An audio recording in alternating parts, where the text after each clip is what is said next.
Pagi itu, seorang wanita menemui ayahnya yang merupakan seorang polisi. Ia meminta berkas dari narapidana bernama Lee Yong-gu yang dihukum mati tanggal 23 Desember 1997 atau lebih dari belasan tahun yang lalu. Wanita itu kemudian pergi dari kantor ayahnya, dan saat keluar, tanpa sengaja dia melihat ada balon yang tersangkut di kawat berduri tembok penjara. Ia terus memperhatikannya seakan ia menyimpan kerinduan, sekaligus kesedihan yang sangat mendalam. Tahun 1997, Yongju, seorang ayah berketerbelakangan mental, tampak sedang bersama putrinya yang bernama Yesu. Dengan penuh kebahagiaan tanpa beban apapun, mereka menari-nari di depan toko sembari berharap segera bisa membeli tas Sailor Moon yang hanya tersisa satu di toko itu. Sang ayah pun berjanji akan membelikan tas tersebut jika ia sudah gajian. Tapi tak disangkanya, tiba-tiba tas itu dibeli oleh anak dari komisaris polisi. Tanpa pikir panjang, Yunggo langsung masuk untuk memohon agar tidak membeli tas itu. Tapi sayangnya, karena keterbelakangan mentalnya, ia justru dikira hendak melecehkan anak seorang komisaris. Dengan penuh emosional, komisaris menghajar Yonggu. Yongsung pun menangis histeris melihat ayahnya diperlakukan seperti itu. Malam pun menjelang, Yesung yang hendak tidur tiba-tiba meminta maaf pada ayahnya karena telah membuat ayahnya terluka. Ia pun berkata bahwa ayahnya tak perlu membelikan tas Sailor Moon jika tak punya uang, karena bisa bersama ayahnya saja sudah membuatnya sangat bahagia. Pagi harinya, Yonggu kembali menjalani rutinitasnya. Ia bersayap untuk berangkat bekerja. Tak lupa ia memperingati anaknya agar selalu memakan makanan sehat. Saat ayahnya berjalan menjauh, Yesus menghitung sampai 3 dan ayahnya langsung berbalik, lalu melakukan gerakan konyol hingga membuat mereka tertawa terbahak-bahak. Ternyata Yonggu bekerja sebagai tukang parkir di sebuah mall. Saat ia sedang beristirahat, tiba-tiba anak sang komisaris datang mendekatinya. Ia berkata pada Yonggu bahwa ia tahu toko yang masih menjual tas Sailor Moon seperti miliknya. Ia pun langsung mengikuti kemana anak itu pergi. Di sisi lain, terdapat ibu-ibu yang sedang melintas di jalan pasar. Tanpa diduga, ia melihat Yonggu sedang melecehkan anak komisaris yang telah terbaring tak berdaya. Ia sangat shock dan bergegas pergi dari sana. Malam harinya, terlihat Yonggu yang telah berada di kantor polisi. Ia sendiri tak tahu apa yang sebenarnya telah terjadi.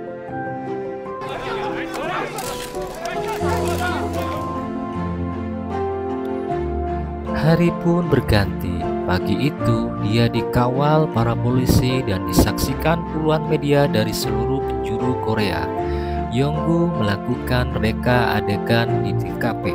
Ternyata saat itu ia sedang melakukan pertolongan pertama pada anak komisaris. Tapi karena keterbelakangan mentalnya, semua orang mengira ia hendak melecehkan anak tersebut. Yonggu tampak sangat tertekan dan selalu berusaha mencari Lesjung. Salah satu polisi di sana pun berjanji akan segera mempertemukannya dengan Yesu jika mau membuka celana. Yonggu pun yang tak paham apapun menurut saja. Sehingga seketika orang-orang yang berada di TKP semakin yakin bahwa Yonggu memang berhendak melecehkan anak sekomisaris itu. Tak disangka, Yesung ternyata ada di sana juga. Ia sangat kaget melihat ayahnya ditangkap polisi. Ia hanya bisa menangis histeris saat ayahnya dibawa pergi.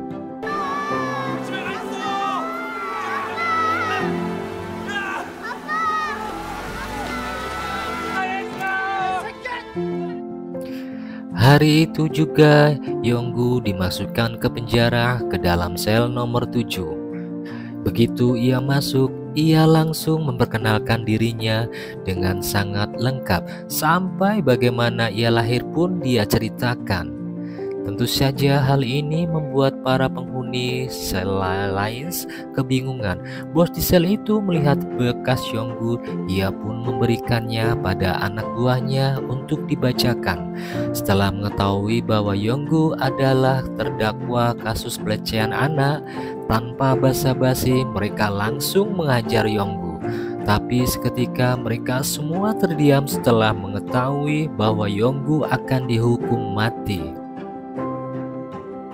Hari pun berganti. Di lapangan, Yonggu yang sedang melamun sembari menuliskan nama anaknya tanpa sengaja melihat bos napi lain hendak menyerang bos selnya. Yonggu yang mengetahui itu pun langsung berlari menyelamatkan bos selnya. Tapi sialnya, serangan itu justru mengenai Yonggu. Tanpa pikir panjang, si bos menghajar orang yang menyerang Yonggu. Hingga akhirnya para sipir memisahkan mereka. Bos yang merasa berhutang budi pada Yonggu lalu berjanji akan memberikan apa saja yang ia inginkan. Dengan polosnya, Yonggu menjawab, "Yesus."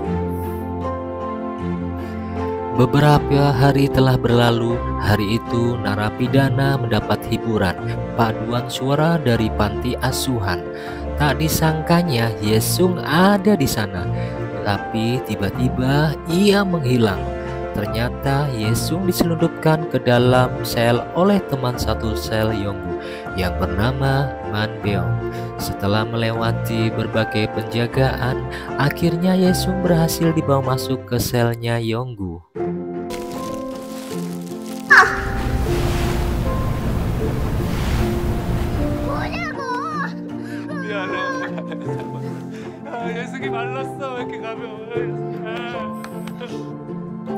Bongsik yang mengetahui itu merasa tak terima karena hal itu akan membahayakan dirinya jika ketahuan.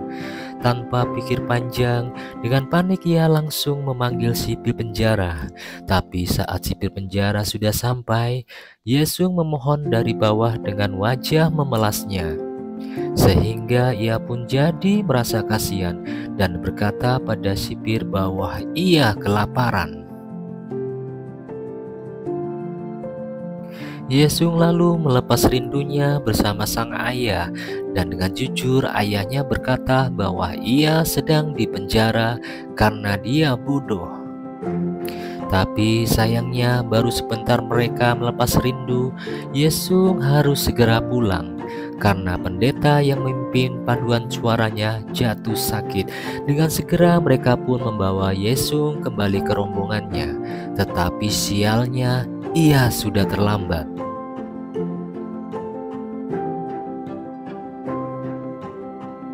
Akhirnya Yesung terpaksa harus bersembunyi di sel nomor 7. Meskipun selalu was-was, tapi mereka menikmati hari-hari itu bersama.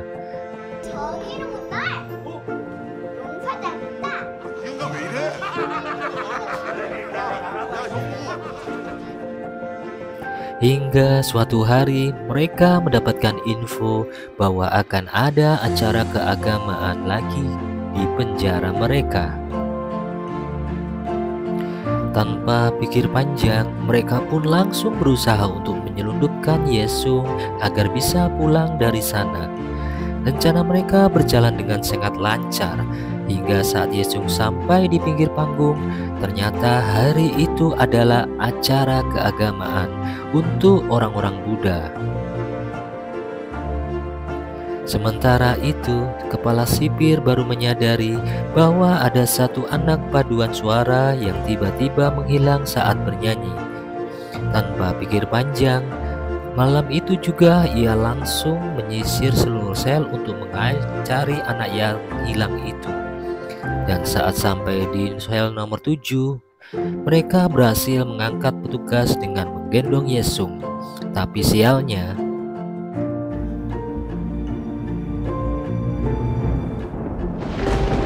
akibat hal itu, Yonggu langsung dihajar habis-habisan oleh kepala sipir, lalu dimasukkan ke sel tikus.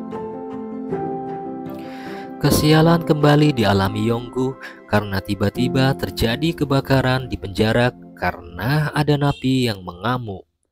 Para sipir pun langsung mengeluarkan para tahanan agar tidak ada korban jiwa. Dan gak disangkanya, kepala sipir malah terjebak di ruangan api yang sedang mengamuk tadi. Yonggu yang mengetahui itu pun langsung berinisiatif untuk menyelamatkannya.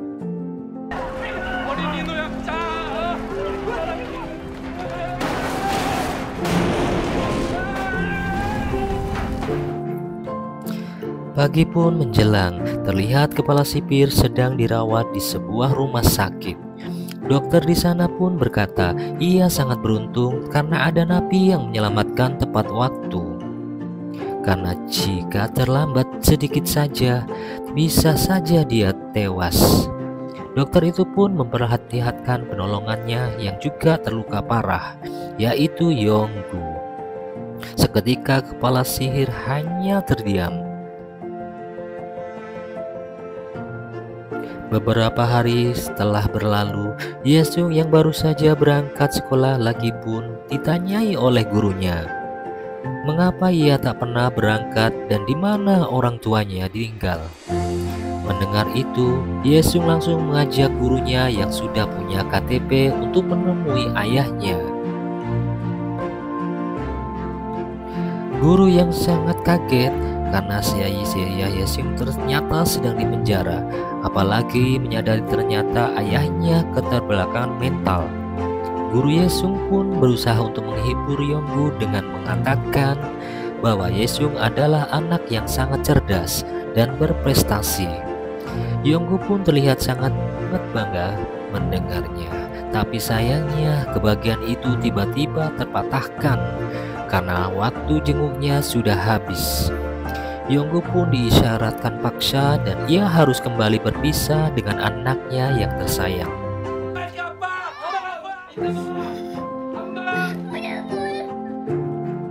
Diam-diam kepala sipir melihat peristiwa ini. Hal ini pun membuat ia mengingat kenangan dengan anaknya yang sudah tiada. Tak disangkanya Yesung yang berpisah dengan ayahnya jadi sakit hingga harus dirawat di rumah sakit. Dan saat kepala sipir menjenguknya, Yesung meminta agar dirinya dipenjara saja, agar ia bisa selalu menemani ayahnya. Sekarang kepala sipir yang mendengar itu tak sanggup berkata apa-apa. Beberapa hari kemudian, para sipir tampak ketakutan dan memohon kepada kepala sipir agar menarik perintahnya. Tapi kepala sipir itu berkata bahwa ia siap bertanggung jawab dan akan menjadi petani saja jika ia dipecat. Tak lama kemudian, sipir itu mengantarkan sebuah paket yang katanya berisi kue kering ke sel nomor 7. Mereka pun sambat karena hanya mendapat kue kering, tapi tak disangkanya ternyata isinya adalah Yesung. Yonggu benar-benar merasa sangat bahagia.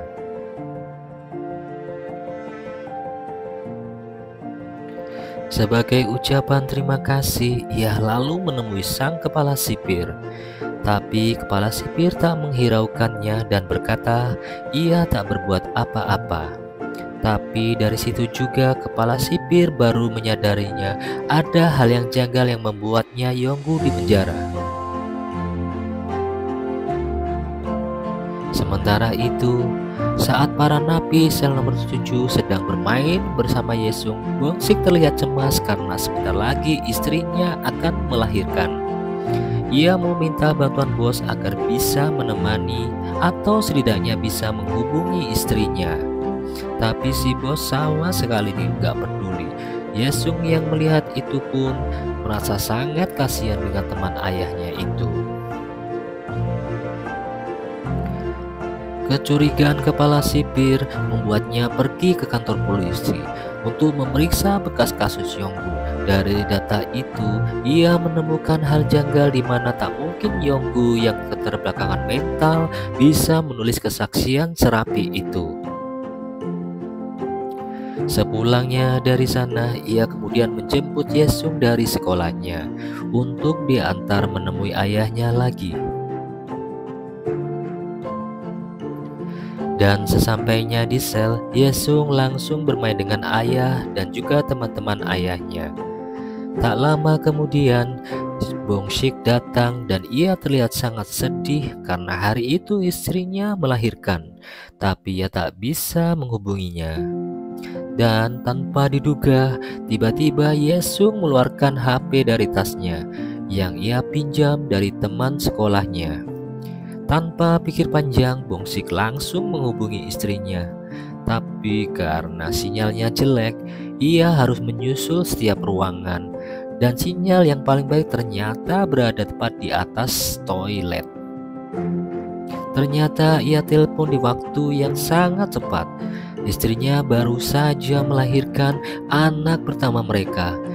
Bongsik pun sangat terharu dan ia pun sangat berterima kasih kepada Yesung yang telah membuat dirinya sangat bahagia.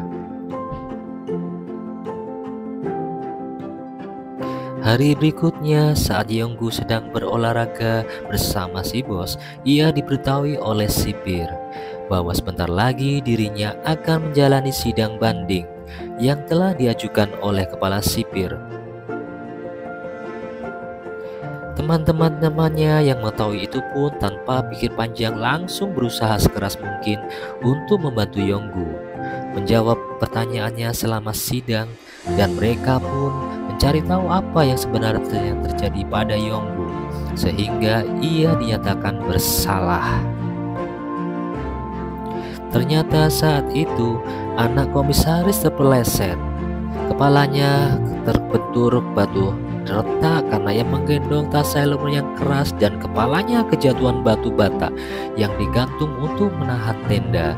Ia kemudian melakukan pertolongan pertama seperti yang pernah dipelajari dulu.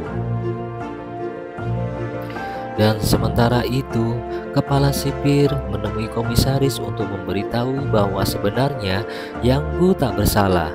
Tapi sayangnya, komisaris yang kehilangan anak satu-satunya itu, mata hatinya telah buta. Yang dia inginkan hanyalah menghabisi Yonggu secepat mungkin. Hari persidangan akhirnya tiba.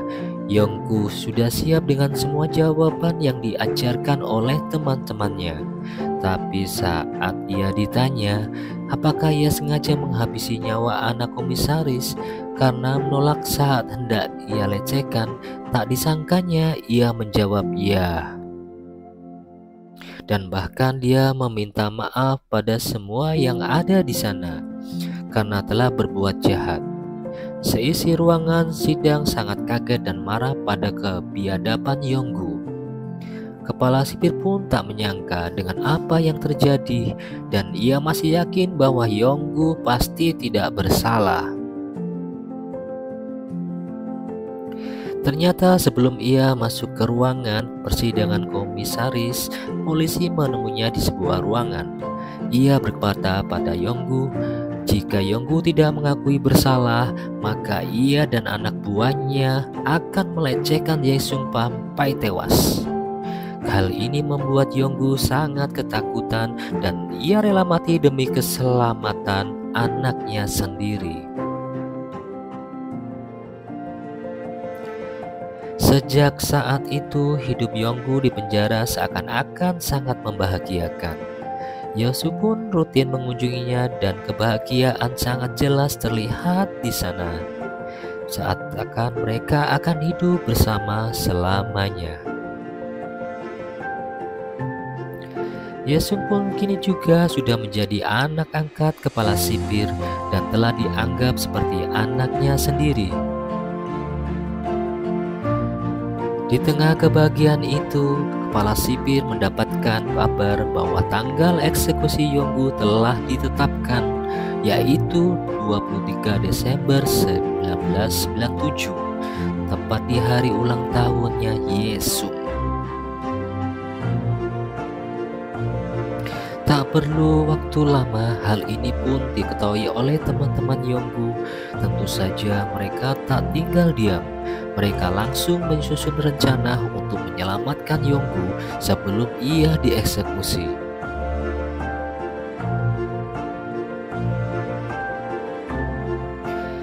Tanggal 23 Desember 1997, penjara mengadakan acara bakat yang dihadiri oleh para kerabat dan keluarga Nabi. Yesung pun turut terlibat dalam pertunjukan itu.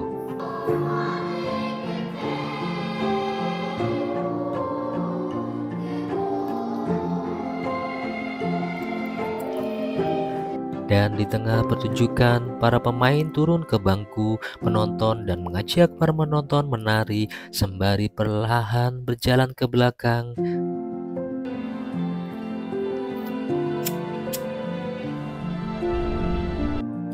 Dan saat pintu dibuka, ternyata di luar sudah ada balon udara. Tanpa pikir panjang, semua orang langsung berlari keluar. Mereka lalu memasukkan Yesung dan Yonggu ke balon udara itu. Kemudian tali pengikatnya pun dilepas dan akhirnya Yonggu dan anak tercintanya bisa terbang bebas meninggalkan penjara itu. Para polisi pun berusaha untuk menangkap Yonggu dan anaknya, tapi seluruh napi yang ada di sana bekerja sama untuk membantu Yonggu kabur. Tapi sialnya, senyum kebahagiaan itu di wajah para napi seketika hilang setelah mengetahui bahwa tali balon udara itu nyangkut di kawat berduri tembok penjara.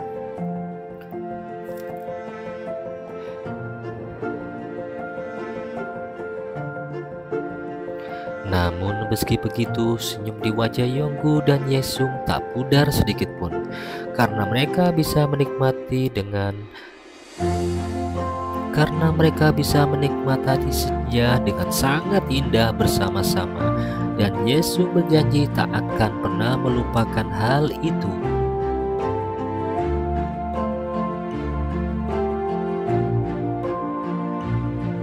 Hari pun berganti, dan itulah hari Yonggu akan dieksekusi.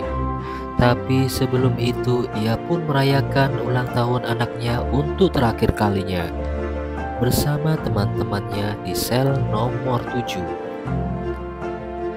Mereka semua merayakan dengan sangat menyenangkan, apalagi saat si bos memberi hadiah berupa tas Sailor Moon. Yesung yang merasa hari itu sangat membahagiakan, bahwa sampai bersimpuh sambil mengucapkan rasa terima kasih karena telah memiliki ayah yang seperti Yonggu. Tapi di balik itu semua, mereka menyimpan kesedihan yang mendalam. Mereka tahu menuliskan kata-kata penyemangat di baju milik Yonggu.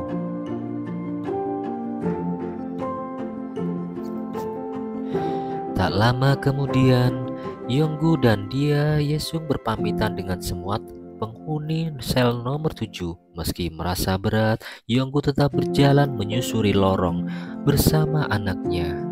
Di punggung pun terlihat pesan dari teman-temannya yang akan selalu mencintainya. Hingga akhirnya Yonggu dan Yesung pun harus terpisah di sebuah jeruji besi.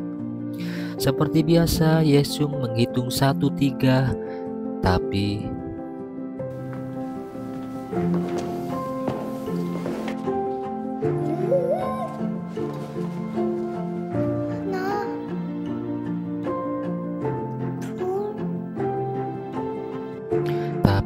tidak ada jawaban dari ayahnya. Yesung pun berteriak sekeras-kerasnya. Seketika itu semua orang dalam penjara hanya bisa terdiam. Mereka semua merasakan seakan ada yang kosong di dalam diri mereka. Yonggu yang terjatuh langsung berlari menghampiri anaknya. Ia tak ingin berpisah dengan anaknya, tapi ia sudah tak bisa berbuat apa-apa lagi. Yesung dan Yonggu harus berpisah untuk selamanya, dan itulah adalah hadiah ulang tahun yang tak akan pernah terlupakan untuk selamanya. Belasan tahun kemudian, terlihat wanita yang di awal film mengambil berkas Yonggu sedang bersidang untuk membela Yonggu dengan berbagai bukti dari saksi yang ia punya. Akhirnya dalam persidangan itu, Yonggu dinyatakan tak bersalah dan semua hukumannya akhirnya dicabut. Meskipun kita semua tahu itu sudah terlambat, semua orang di persidangan itu tampak sangat bahagia, termasuk kepala sipir dan juga teman-teman Yonggu di sel nomor 7 dahulu. Wanita pun itu tak bisa lagi menahan air mata bahagianya. Wanita yang belasan tahun berjuang demi keadilan untuk ayahnya, yaitu Yesung. Dengan rasa sangat lega, Yesung keluar dari tempat itu. Di luar, ia pun melihat balon kuning yang tersangkut di kawat berduri. Tapi gak lama kemudian, balon itu berubah menjadi sosok ayahnya dan dirinya saat masih kecil. Mereka pun berpamitan dan berterima kasih pada Yesung dewasa, karena kini balon udara itu bisa terbang bebas melintasi angkasa.